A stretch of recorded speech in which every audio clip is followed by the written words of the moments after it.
So hi everyone, welcome to the demo class of first demo class actually in chemistry in my language my learning. So we have with us Ms. Srishti Saxena who has an MSc in microbiology. She is from Jaipur, Rajasthan, and she will be taking this demo class on carbon and its compounds today. She is an expert in all the science subjects. तो we hope आज आप लोग को बहुत कुछ सीखने को मिले.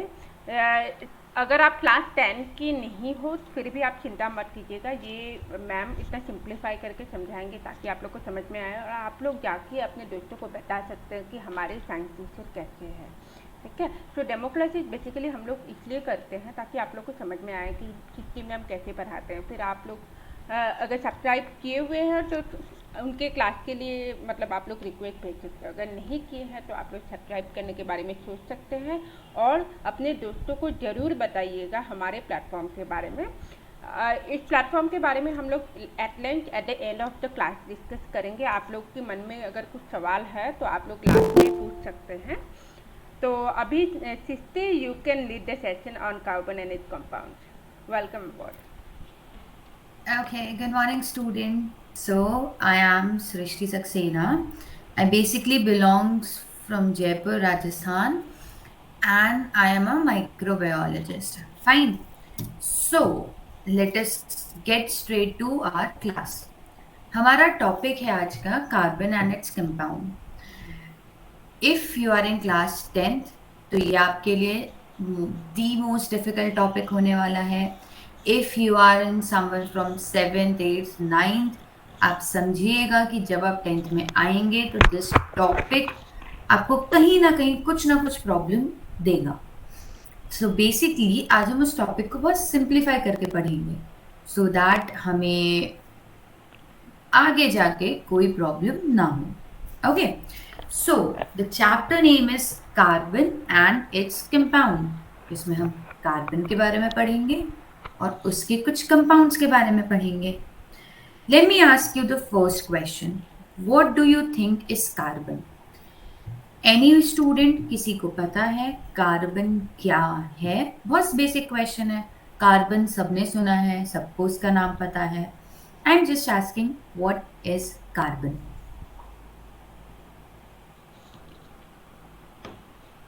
Anyone? आप लोग अनम्यूट करके भी बोल सकते हो या तो चैट बॉक्स में हाँ, भी आप लिख लोग सकते हो. बिल्कुल आप लोग टेक्स्ट कर सकते हैं, आप लोग अनम्यूट करके बोल सकते हो anything. Ma'am, but I want you. it is a chemical element that with a symbol C. Okay, good. एक एलिमेंट है जिसका सिंबल सी होता है. And और किसी atomic को कुछ mass पता है? 6. एटॉमिक नंबर इज 6 बच्चा. No issue. चलिए, एनी और एनीवन एल्स? ओके, चलो देखो हमारी पूरी एक पीरियोडिक टेबल है. We got total 116 or 117 elements and still counting. अभी भी बहुत सारे एलिमेंट्स हम डिस्कवर करते हैं और हम उसे एक टेबल फॉर्म में अरेंज कर देते हैं. That table is called as periodic table. उस पीरियोडिक टेबल में सारे एलिमेंट्स को हम उनके मास और उनके नंबर के अकॉर्डिंग अरेंज करते हैं. So carbon is on the 6th number because carbon का जो एटॉमिक नंबर है it is 6. And what is its atomic number ये अभी अपन देखेंगे. Right. It is their number of electrons whatever. Basic बात करते हैं. कार्बन को हमने कहाँ सुना है? कार्बन को हमने सबसे ज्यादा सुना है कार्बन डाइऑक्साइड में, CO2. हम सबको पता है आग जल रही है CO2 निकल रहा है, गाड़ी चल रही है CO2 निकल रहा है, ग्रीन हाउस इफेक्ट हो रहा है. क्यों हो रहा है? CO2 के कारण हो रहा है. हम सब ने CO2 काम कहाँ आता है? फोटोसिंथेसिस में काम आता है. हम सब ने CO2 का बहुत सारा नाम सुना है. तो CO2 का फॉर्मेशन कहाँ से होता है? CO2 का फॉर्मेशन होता है कार्बन से. बच्चा I am presenting a screen. आप लोग मुझे बताइए कि क्या वो अवेलेबल हो रहा है.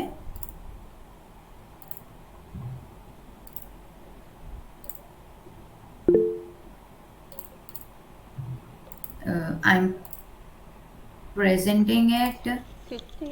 Open it as a tab. See, Present now as a tab. yes I am. Yeah. See, क्या ये सबको प्रेजेंट हो रहा है? I just want a confirmation, students. Yes, ma'am. Okay. Yes, ma'am. Okay. See, carbon. Yes, ma'am. What is carbon? I hope I am audible to you guys properly. Ma'am. Okay. Yes, So ma'am. carbon is an element जिसका symbol C होता है. आज हम एक बहुत special property पढ़ने वाले हैं इस एलिमेंट की.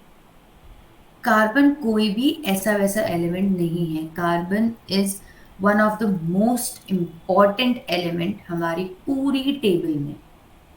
And why is it so? Because carbon एक कंप्लीट अलग केमिस्ट्री का फॉर्मेशन करता है जिसको हम नाम देते हैं ऑर्गेनिक केमिस्ट्री. देखो, अभी तो आप छोटे हो, थोड़े से बड़े हो जाओ, in like 1 or 2 more years, आपको पता चलेगा कि अभी तक हम जो केमिस्ट्री पढ़ रहे थे इसके भी 3 पोर्शंस हैं. One is physical chemistry, one is inorganic chemistry and the third one is organic chemistry.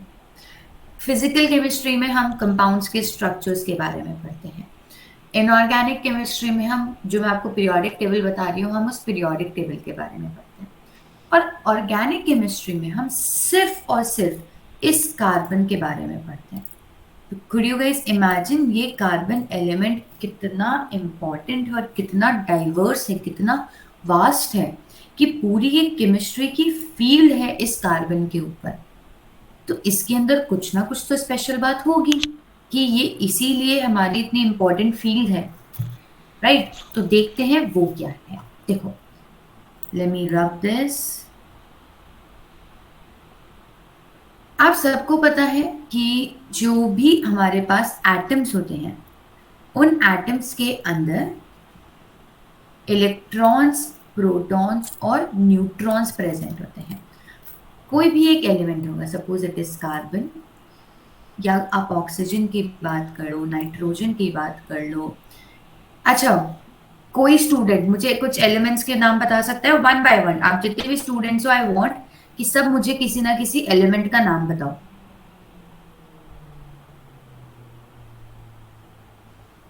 Ma'am लिखिए. Ma'am hydrogen. ठीक मैम है. हाइड्रोजन. Next student. मैम कोई सा भी, लिखिए. बस जो यहाँ पे लिखा हुआ है वो नहीं होना चाहिए. Okay fine, lithium. और बताइए, और किसी को एलिमेंट्स के नाम पता है? कोई सा भी element, X Y Z, I just want the name of elements. Neon. Okay, neon. Aluminium. Aluminium. Next student. Anyone else? Okay चलो. तो सी, हमारे पास बहुत सारे एलिमेंट्स हो गए. Ma'am carbon oxide. बच्चा, can you please repeat? Ma'am carbon oxide. बच्चा, carbon आपने बोला मोनोऑक्साइड. Carbon monoxide. एक्चुअली में कार्बन मोनोऑक्साइड एक एलिमेंट नहीं है, ये एक कंपाउंड है. बहुत माइन्यूट सा डिफरेंस है. ये जो एलिमेंट्स है ना, ये एलिमेंट्स इंडिविजुअली हम पीरियोडिक टेबल के अंदर पुट करते हैं. और ये एलिमेंट्स जैसे अकेले नहीं मिलते हैं हमको कि हम कहीं गए और हमने खोद के बहुत सारा एल्यूमिनियम निकाल लिया, नहीं, या बहुत सारा आयरन निकाल दिया. बच्चों, आयरन भूल गए तुम लोग? बहुत इंपॉर्टेंट है. ये कंपाउंड्स ना नेचर में किसी और एलिमेंट के साथ मिक्स्ड होते हैं. सी, एक एलिमेंट दूसरे एलिमेंट के साथ मिक्स्ड है और हमको नेचर में मिल रहा है, उसको हम कंपाउंड कहते हैं. तो carbon monoxide is a compound. क्यों? क्योंकि उसके अंदर 2 अलग अलग एलिमेंट्स हैं. One is carbon and the other one is oxygen. So it is a compound. बाकी सब, ये सब हमारे एलिमेंट्स हैं. Okay, so now back to this. Ma'am. हाँ बच्चा. Ma'am carbon dioxide. Ma'am proton, Hmm. potassium and magnesium. बिल्कुल good, potassium, magnesium, बिल्कुल ये भी हमारे एलिमेंट्स हैं। नाइस। ठीक है, देखिए अब ये जितने भी एलिमेंट्स हैं, if you are in 9th और 10th स्टैंडर्ड, आपको पता होगा कि इन एलिमेंट्स को हम स्पेसिफाई करते हैं on the basis of their atomic number and atomic masses. अब जो लोअर स्टूडेंट्स हैं उनको मैं बताती हूँ कि हर एलिमेंट में एक उसका एटॉमिक नंबर होता है और एक उसका एटॉमिक मास होता है। ऐसा करते हैं, एटॉमिक मास ऊपर लिख देते हैं, एटॉमिक नंबर नीचे लिख देते हैं। एक्चुअली में क्या होता है, ये जितने भी एलिमेंट्स होते हैं ना, इन सब एलिमेंट्स के अंदर इलेक्ट्रॉन्स, प्रोटॉन्स और न्यूट्रॉन्स प्रेजेंट होते हैं। ये तीनों मिलके एटॉमिक नंबर और एटॉमिक मासेस डिफाइन करते हैं। What are atomic number? Atomic number कि उसके अंदर कितने प्रोटॉन्स प्रेजेंट हैं, और एटॉमिक मास क्या हो गया?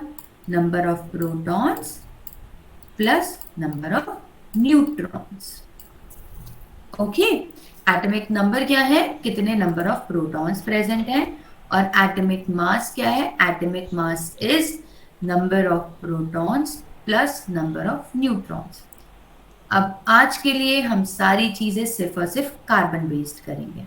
तो अभी हम बात करते हैं कार्बन के एटॉमिक नंबर और कार्बन के एटॉमिक मास की। कार्बन में बच्चों क्या होता है? कार्बन का एटॉमिक नंबर होता है 6 और एटॉमिक मास है 12। ठीक है, कार्बन का एटॉमिक नंबर तो है 6 और एटॉमिक मास है 12। मैंने अभी अभी ये बोला कि कार्बन का एटॉमिक नंबर 6 है। क्या कोई मुझे बता सकता है इससे मुझे किस चीज की वैल्यू पता चली? इलेक्ट्रॉन, प्रोटॉन या न्यूट्रॉन? प्रोटॉन। प्रोटॉन्स की। सी, एटॉमिक नंबर क्या है? Atomic number is number of protons है ना, और मैंने बोला एटॉमिक नंबर कार्बन का 6 है, तो कार्बन के अंदर कितने प्रोटॉन्स हो गए? कार्बन के अंदर 6 प्रोटॉन्स हो गए। और मैंने बोला, हाँ बच्चा कुछ बोला था, मुझे आपकी आवाज नहीं आई, आप रिपीट कर सकते हैं?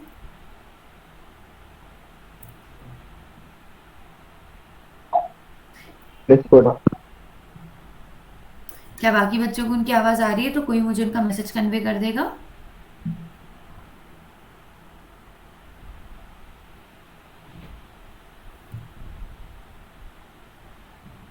चलो मैं फिर से बताती हूँ।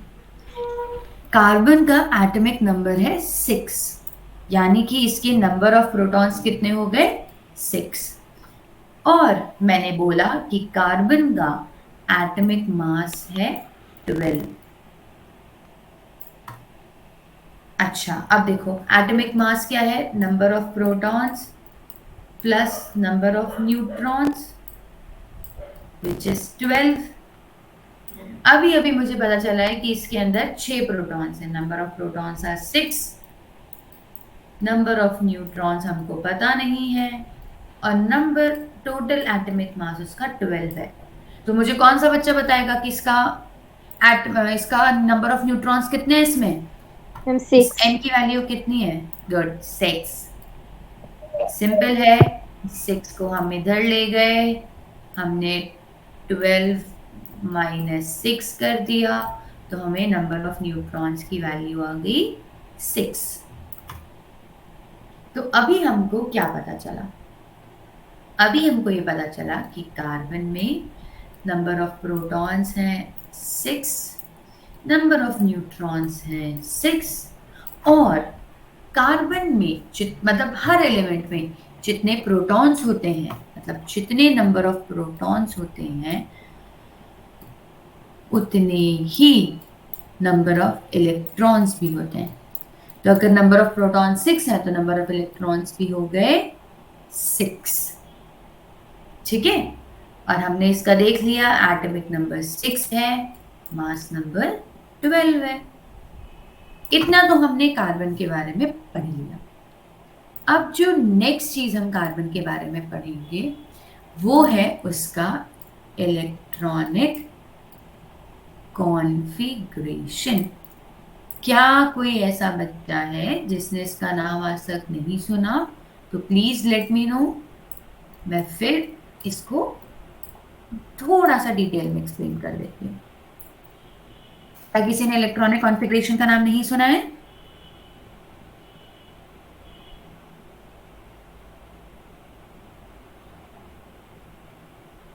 चलो मैं बताती हूँ। ओके चलो बताती हूँ। देखो, इलेक्ट्रॉनिक कॉन्फ़िगरेशन, कॉन्फ़िगरेशन का मतलब होता है कि वो किस तरीके से प्रेजेंटेड है, उसके अंदर उसका क्या स्ट्रक्चर है। इलेक्ट्रॉनिक कॉन्फ़िगरेशन मतलब हम इलेक्ट्रॉन्स का स्ट्रक्चर देखेंगे। देखो, ये तुम्हारा कार्बन है, एटम, कार्बन के एकदम एटम पे पहुंच गए हैं अपन। और इस कार्बन एटम में यहाँ पर ऐसे बाहर बहुत सारे स्ट्रक्चर्स प्रेजेंट होते हैं, ऐसे राउंड स्ट्रक्चर्स। उन स्ट्रक्चर्स को हम ऑर्बिट कहते हैं। इन ऑर्बिट के अंदर इलेक्ट्रॉन्स मूव करते हैं, रोटेट करते हैं। जैसे ये कार्बन है, ये कार्बन का एकदम पीस का स्ट्रक्चर हो गया और इलेक्ट्रॉन्स इसके बाहर मूव करेंगे। आप लोगों को ये समझ में आ रहा है मैं क्या समझाना चाह रही हूँ? मेरा फेस शो हो रहा है आप लोगों को? Yes, ma'am. Yes ma'am. ये एकदम जो मैंने बीच का येलो कलर वाला स्ट्रक्चर बनाया है, ये वो है। और इलेक्ट्रॉन्स, इस बीच वाले स्ट्रक्चर में प्रोटॉन्स प्रेजेंट होते हैं और न्यूट्रॉन्स प्रेजेंट होते हैं। ये दोनों उस एटम का वेट या मास डिसाइड करते हैं, इसीलिए इसको हम एटॉमिक मास कहते हैं। Protons plus neutrons, atomic mass. और इसके बाहर इलेक्ट्रॉन्स घूम रहे हैं। तो इलेक्ट्रॉन्स ना एक सिंगल सर्कल में नहीं घूमते, बहुत सारे सर्कल्स में घूमते हैं। जैसे कि नंबर 1 हो गया ये, नंबर 2 हो गया ये, फिर उसके बाद में ये हो गया नंबर 3, इसके आगे एक और होगा नंबर 4। ऐसे अलग अलग जगहों पे हमारे इलेक्ट्रॉन्स मूव करते हैं। अब इसके ना मूव करने के एक स्पेशल रूल्स हैं कि जो नंबर 1 वाला शेल है, इसको मैं शेल बोल दूं कि इस शेल में मूव कर रहे हैं, फिर उसके बाहर वाले शेल में मूव कर रहे हैं, फिर उसके बाहर वाले शेल में मूव कर रहे हैं। तो जो फर्स्ट शेल है उसमें सिर्फ 2 इलेक्ट्रॉन्स रहेंगे। फिर आ गया सेकेंड शेल। सेकेंड शेल में अप टू 8 इलेक्ट्रॉन्स रह सकते हैं। फिर उसके नेक्स्ट वाले का कुछ कंडीशन होगा, फिर उसके नेक्स्ट वाले का कुछ कंडीशन होगा, राइट? तो अब आपको समझ में आ रहा है कि ये कार्बन का न्यूक्लियस है, जिसके अंदर उसके प्रोटॉन्स और न्यूट्रॉन्स प्रेजेंट हैं, बाहर इलेक्ट्रॉन्स अलग अलग शेल्स में मूव कर रहे हैं। ओके, तो अब अगर हम कार्बन का इलेक्ट्रॉनिक कॉन्फ़िगरेशन डिजाइन करें, सिर्फ कार्बन में अकल लगाते हैं अभी हम कार्बन का इलेक्ट्रॉनिक कॉन्फ़िगरेशन डिजाइन कर रहे हैं।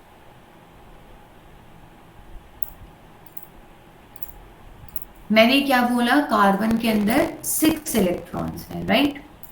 Yes, तो ma'am. अब बहुत सारी शेल्स है ना इसकी, first, second, third, fourth. First shell में, just a second, first shell में सिर्फ 2 इलेक्ट्रॉन्स ही रह सकते हैं, उससे ज्यादा कोई इलेक्ट्रॉन्स नहीं रहेंगे, है ना? Yes, ma'am. या फर्स्ट शेल। फिर आ गए हम सेकेंड शेल में। देखो, टोटल अपने पास में 6 इलेक्ट्रॉन्स थे, उसमें से 2 मैंने इस शेल में डाल दिए। सेकेंड शेल में कितने इलेक्ट्रॉन्स आएंगे? Total we got 6 Ma'am, 4. Electrons. Good. Total हमारे पास में 6 इलेक्ट्रॉन्स थे, उसमें से 2 इलेक्ट्रॉन्स मैंने निकाल के फर्स्ट शेल में डाल दिए। कितने बचे? 4 इलेक्ट्रॉन्स। राइट। तो अब Yes, sir. कार्बन का इलेक्ट्रॉनिक कॉन्फ़िगरेशन हो गया 2,4। ठीक है, Yes, ma'am. ये चीज क्लियर हो गया बाकी स्टूडेंट्स को भी? किसी को अभी तक कुछ डाउट है तो वो पूछिए। चलो, और अगर यहाँ मैम तक ज़्यादा किसी को भी फास्ट कोई जाते हो डाउट? तो आप लोग अनम्यूट करके जब चैट बॉक्स पे बोल सकते हैं, ठीक है? हाँ हाँ हाँ, बिल्कुल बिल्कुल, आप लोग बता सकते हो कि फास्ट है, स्लो है, समझ नहीं आया, वटेवर। बताइए, अभी तक किसी को कुछ डाउट है या सब समझ में आ गया? सबको सब कोई समझ में आ डाउट नहीं। गया? मैं तो बड़ी अच्छी टीचर हूँ भाई। चलो ठीक है, बढ़िया है, फिर तो सबको सब समझ में आ रहा है तो ठीक है। इतना समझ में आ गया ना कार्बन का इलेक्ट्रॉनिक कॉन्फ़िगरेशन क्या है? ठीक है, अब अपन नेक्स्ट चीज पे आते हैं। हमने देखा ये था हमारा कार्बन का स्ट्रक्चर और इलेक्ट्रॉनिक कॉन्फ़िगरेशन, ये हो गया। अब देखो, हर एटम की ना एक बहुत स्पेशल बात है, और वो क्या बात है कि जो उसका सबसे बाहर वाला शेल होगा, कार्बन का सबसे बाहर वाला शेल ये है जिसके अंदर 4 इलेक्ट्रॉन्स हैं। उसके बाहर तो उसके पास भेजने के लिए इलेक्ट्रॉन्स ही नहीं है, तो उनको उससे कोई मतलब नहीं है। इस शेल में ये चाहता है कि इसके पास में 8 इलेक्ट्रॉन्स रहें। कुछ भी हो जाए पर इसको 8 इलेक्ट्रॉन्स चाहिए। क्यों? क्योंकि 8 इलेक्ट्रॉन्स ना बच्चों स्टेबिलिटी प्रोवाइड कर देते हैं, किसी भी चीज को स्टेबल कर देते हैं। किसी भी एटम को अगर मुझे स्टेबल करना है तो मुझे उसके आउटर मोस्ट शेल में 8 इलेक्ट्रॉन्स करने पड़ेंगे। ठीक है, इस रूल को नाम है octet rule. Octet rule, octet word का मतलब होता है 8। 8 इलेक्ट्रॉन्स चाहिए ना हमको, तो इसीलिए हम इसको ऑक्टेट रूल कहते हैं। अब कार्बन के पास में 4 इलेक्ट्रॉन्स हैं, उसको स्टेबल होना है। देखो, स्टेबल सबको होना है, कोई ऐसे फालतू में घूमना फिरना नहीं चाहता, स्टेबल सबको होना है। एटम को भी होना है, कार्बन को भी होना है। तो अब इसके पास स्टेबल होने का क्या तरीका है? इसके पास स्टेबल होने के 2 तरीके हैं। पहला तरीका, या तो ये कहीं से 4 इलेक्ट्रॉन्स ले आए, है ना, तो इसके आउटर मोस्ट शेल में 4 ऑलरेडी थे, 4 मैंने ऐड कर लिए, कितने हो गए? 8 हो गए। इसके पास में 8 इलेक्ट्रॉन्स हो जाएंगे, राइट? कि 4 इलेक्ट्रॉन्स कहीं से उधार मांग के ले आया और इसने रख लिए, तो हो गए इसके पास 8 इलेक्ट्रॉन्स। या दूसरा तरीका इसके पास में क्या है कि इसके ये जो चारों के चारों इलेक्ट्रॉन्स थे ना, इन चारों के चारों इलेक्ट्रॉन्स को ये डोनेट कर दे, तो इसके पास में सिर्फ 2 इलेक्ट्रॉन्स बचेंगे, उसमें भी ये स्टेबल हो जाएगा, काम चला लेगा। ऑक्टेट रूल के अलावा एक डुप्लेट रूल भी होता है। वो डुप्लेट रूल क्या कहता है कि अगर तुम्हारे पास में सिर्फ फर्स्ट शेल है तो भी तुम स्टेबल हो सकते हो, कोई प्रॉब्लम नहीं होगी। ठीक है, तो कार्बन के पास स्टेबल होने के अब 2 तरीके हैं। या तो ये कहीं से 4 इलेक्ट्रॉन्स गेन कर ले और 4 इलेक्ट्रॉन्स अपनी पोटली में रख ले and he will get stable.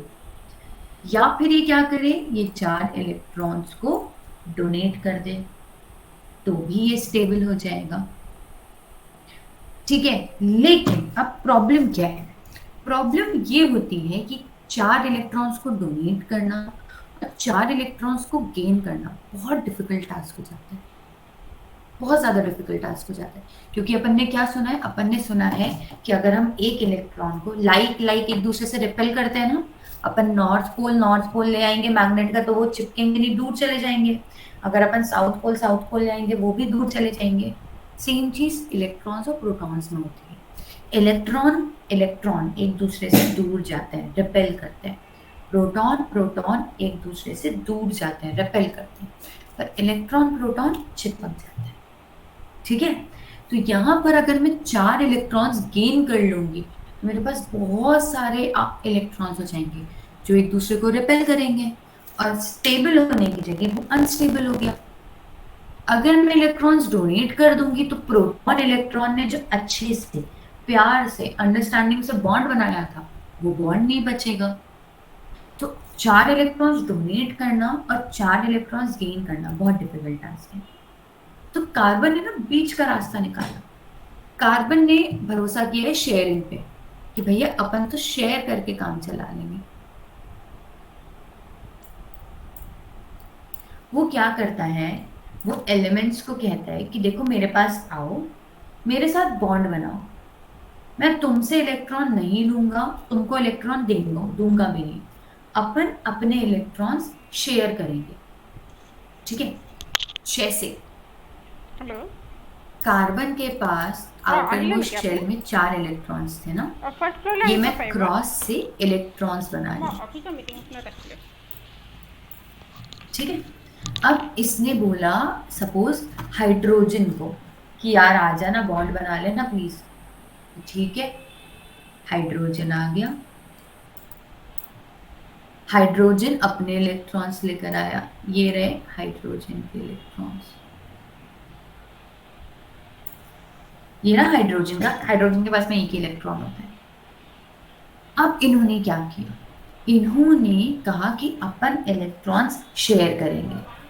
Carbon ने बोला कि जब भी तुझे जरूरत होगी मैं मेरा इलेक्ट्रॉन तुझे दे दूंगा। तो हाइड्रोजन के पास में 2 इलेक्ट्रॉन्स हो जाएंगे ना, हाइड्रोजन स्टेबल हो गया। मैंने तुम्हें डुप्लेट रूल बताया था। दूसरी चीज, इसने कार्बन को बोला कि जब तुझे जरूरत होगी तो मैं मेरा इलेक्ट्रॉन तुझे दे दूंगा। तो कार्बन के पास अब 4 की जगह 5 इलेक्ट्रॉन्स हो गए। अब देखो, इसको ये बात बहुत बढ़िया लगी कार्बन को, तो इसने क्या किया, ये 4 हाइड्रोजन को लेकर आ गया कि ये लो, मैं तुम्हारी नीड्स पूरी कर रहा हूं, तुम मेरी नीड्स पूरी करो। अब देखो सिंपल सी, हर हाइड्रोजन ने अपने इलेक्ट्रॉन्स शेयर कर लिए कार्बन के साथ, तो हर हाइड्रोजन के पास में 2 इलेक्ट्रॉन्स हो गए, उसका डुप्लेट रूल कंप्लीट हो गया।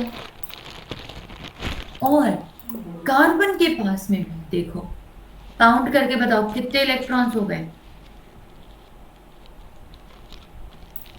1 2 3 4 5 6 7 8 8 इलेक्ट्रॉन्स हो गए कार्बन के पास में, हो गए कि नहीं? Yes, ma'am. हो गए ना। तो देखो, कार्बन को ना अपने इलेक्ट्रॉन्स देने पड़े ना किसी से इलेक्ट्रॉन्स लेने पड़े, उसने शेयरिंग करी और उसके पूरे 8 इलेक्ट्रॉन्स कंप्लीट हो गए। और तो और हाइड्रोजन का भी फायदा हो गया, है ना।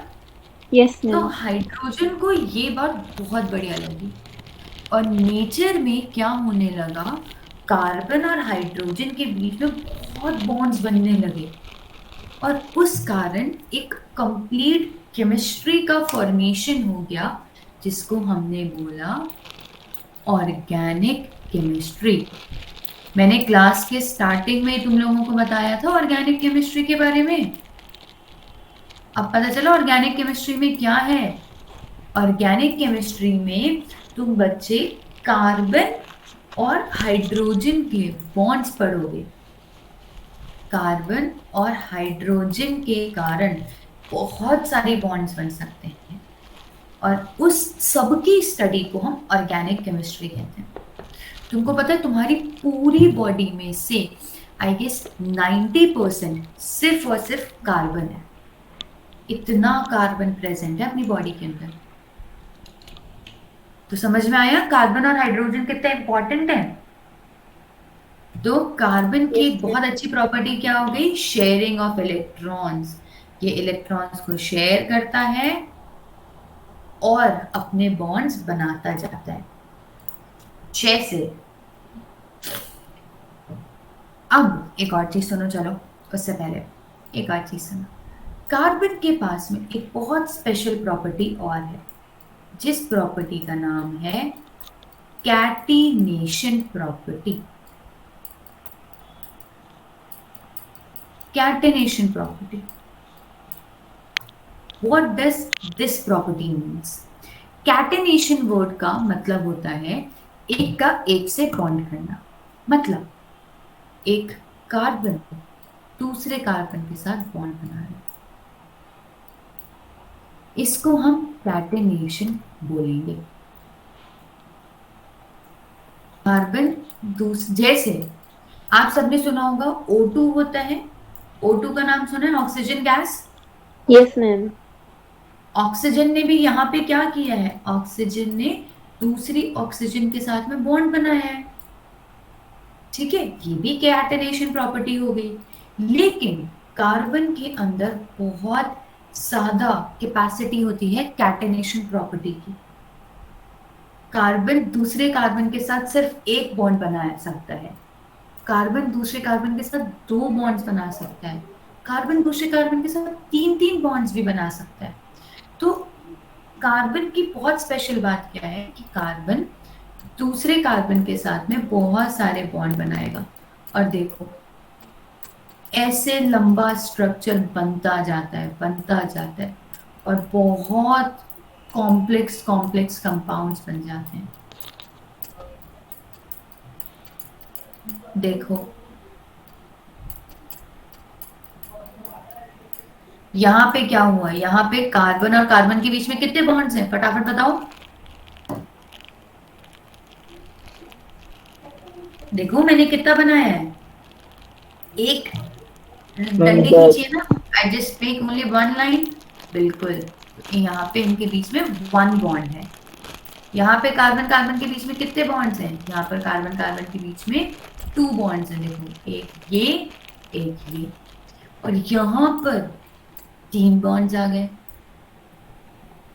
यहाँ पे 2 आ गया, यहाँ पे 2 है, यहाँ पे 1 है, ये लो यहाँ पे 3 हो गए। अब तो कार्बन की ना ये बहुत स्पेशल बात है कि अपने दूसरे भाई बंधु के साथ में मिलके इलेक्ट्रॉन्स शेयर कर करके वो बहुत सारे बॉन्ड्स बना लेता है, और जब वो बहुत सारे बॉन्ड्स बनाएगा तो बहुत सारे कंपाउंड्स बन जाएंगे, राइट। और अगर बहुत सारे कंपाउंड्स बन जाएंगे तो हमें उन सारे कंपाउंड्स को अलग से स्टडी करना पड़ेगा, इसीलिए हम उनकी स्टडी करते हैं ऑर्गेनिक केमिस्ट्री में, ठीक है।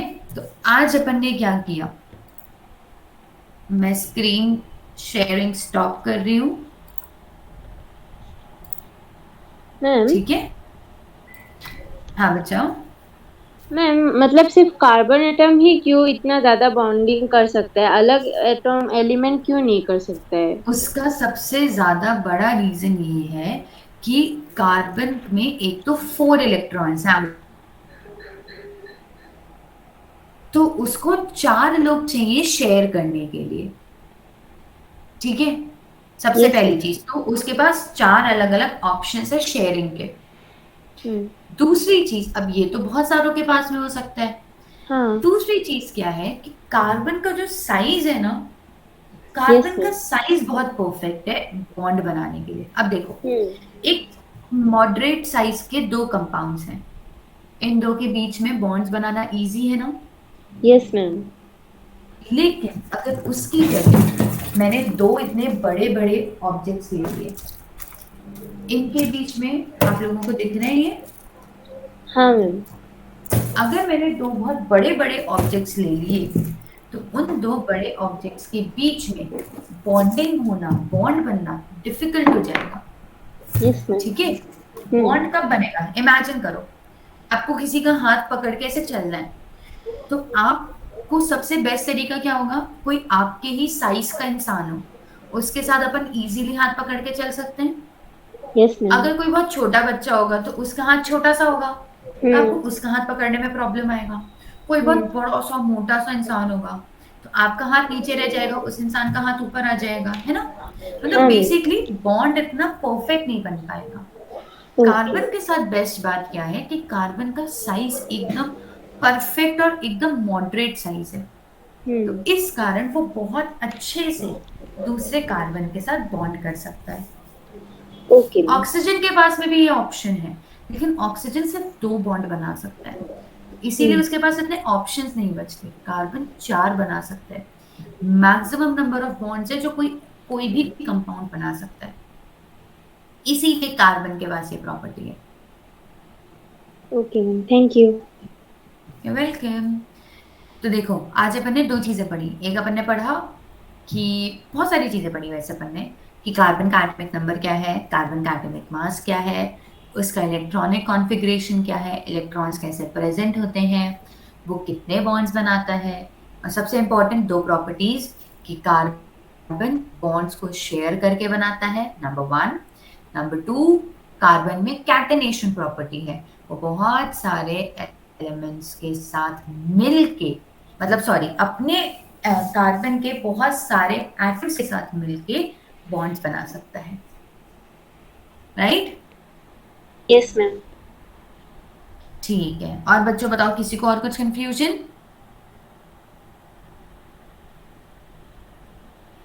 Any student? सुमित, समझ संजना, में आया सबको? आप लोग को समझ में आया है? Sumit, Sanjana, Kuldeep, गिरीशमान।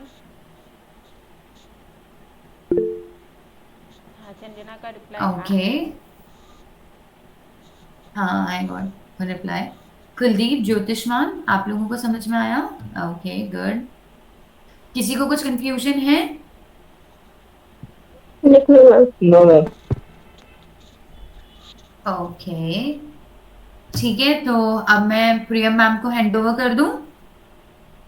She would like to interact with you a little. Yes ma'am. Thank you. Okay Priyam ma'am please. Thank you. You're welcome. Thank you, students. Thank you so much.